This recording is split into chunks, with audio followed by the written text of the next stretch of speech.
मोकाट जनावरांमुळे पंढरपुरात भीतीचं वातावरण, वाहतुकीस अडथळा, जबाबदार कोण? पंढरपूर शहरात मोकाट जनावरांनी उच्छाद मांडलाय. पंढरपूर शहरातील ज्येष्ठ नागरिक, दुकानदार तसेच वाहतुकीस अडथळा निर्माण होत असतात. मात्र पंढरपूर नगरपालिकेकडून कोणतीही कारवाई होत असताना दिसत नाहीये. पंढरपूर शहरात सतत विठ्ठलाच्या दर्शनासाठी भाविक मोठ्या प्रमाणात येत असतात.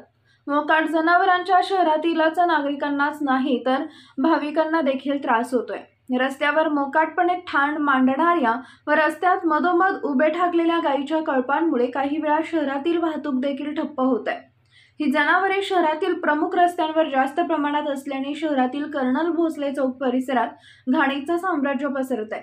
त्यामुळे नगरपालिका प्रशासनाविरुद्ध तीव्र शब्दात संताप व्यक्त होत आहे.